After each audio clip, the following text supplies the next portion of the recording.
Okay guys, magluluto tayo ng ulam. Simpleng ulam lang to at madaling lutuin. Okay, magpainit tayo ng kawali at konting mantika. Ito yung beef na gagamitin ko pang sahog. Marinated siya.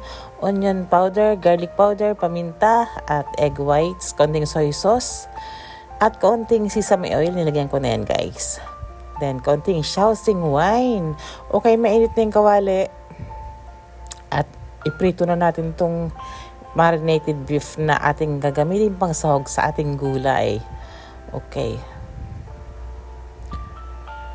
So, pantayin ko muna siya sa kawali, no? Sa mantika. Hindi ko siya gaanong ihahalo at hayaan muna natin siya dyan na lumabas yung sarili niyang tubig, guys. Okay?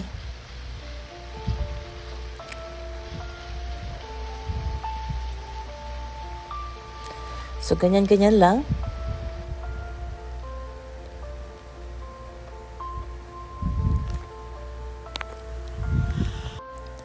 At unti-unti na nagbabago ang kulay ng ating karne. So, ayan, lumabas na yung tubig niya. Okay, saka nang natin siya ihalo. Pag totally nagbago na yung kulay ng karne. So, ayan, unti-unti nang nawawala yung sarili niyang tubig at mantika na lang ang makikita natin, no, natitira. So, ayan, medyo i-toast natin ng konti or ng bahagya. Actually, luto na to. Luto na yung ating beef. Okay, parang tapa na ang dating ng ating nilulutong pangsahog sa gulay. Pwede na itong iulam kung gusto nyo. Ganyan. Then, prito na lang kayo ng itlog. Kunting sinangag. So, may beef tapa ka na. So, okay na to. Hanguin ko muna, no? Dahil hindi naman beef tapa ang ating niluluto, gulay ang ating lulutuin para syempre masustansya pa rin kahit paano ang ating kakainin. So yung mantika na pinaglutuan natin sa beef, okay, dito ko na rin lulutuin to. So inuna ko yung sibuyas, white onions yan, marami-rami ang ginamit ko.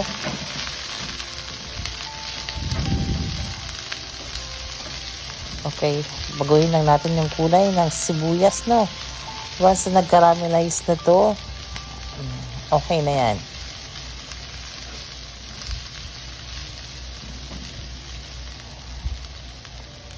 Okay, so ilagay na natin din yung bawang.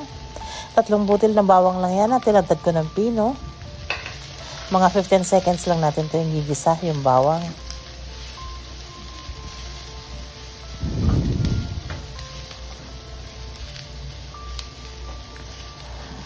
So, okay na to guys. Maglalagay tayo ng kaunting beef cubes. Ayan, so hinati ko yung 1 piraso ng beef cubes para hindi naman umalat ang ating ulam.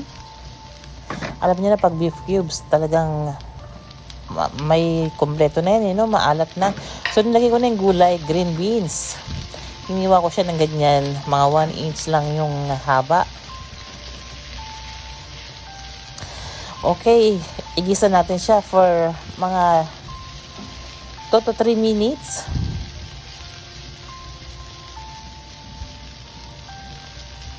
Okay, durugin ko muna tong beef cubes, no? Hindi pa siya natutunaw.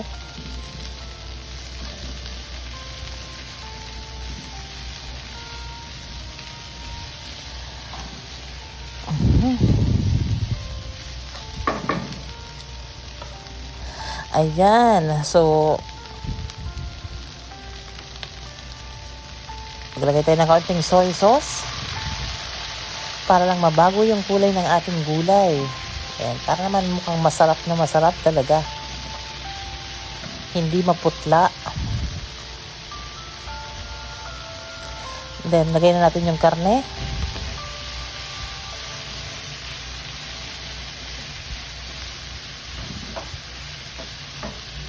Okay, maglagay tayo ng kaunting tubig, kaunti lang, para naman may moist yung ating niluluto. Kaunti lang talaga yung nilagay ko. Pero kung gusto nyo may sarsa, pwede naman kayo magdagdag ng tubig.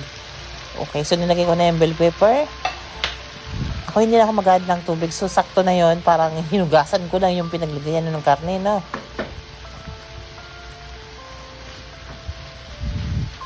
Dahil nga naman mabilis maluto itong gulay natin, kaya ganun lang yung sarsahan na ginamit ko na tubig. Okay. So, kaunting sesame oil para mabango yung aking niluluto. Pero kung wala naman kayong sesame oil, okay lang. Wag na. Masarap pa rin yan. Ganun lang. Meron naman kasi sa kusina, so okay na. Ginamitan ko na. Okay, bigyan lang natin to for another 2 minutes at okay na to. Okay, naglagay na rin ako ng kaunting chili flakes, guys, para may kaunting anghang. Para pampagana, less umay ang ating ulam. So, ayan na. Luto na yung ating masarap na beef stir fry with green beans. Ayan, bell pepper.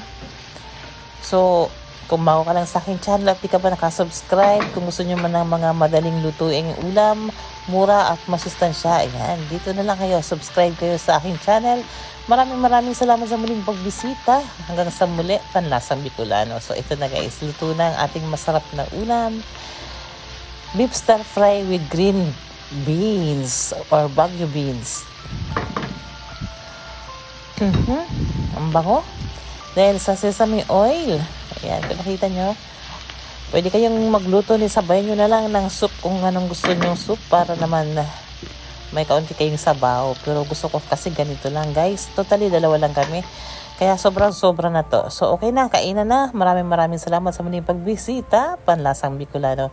Kung bago ka lang sa aking channel, please do subscribe. Click the bell para naman ma-notify ka sa mga susunod nating video.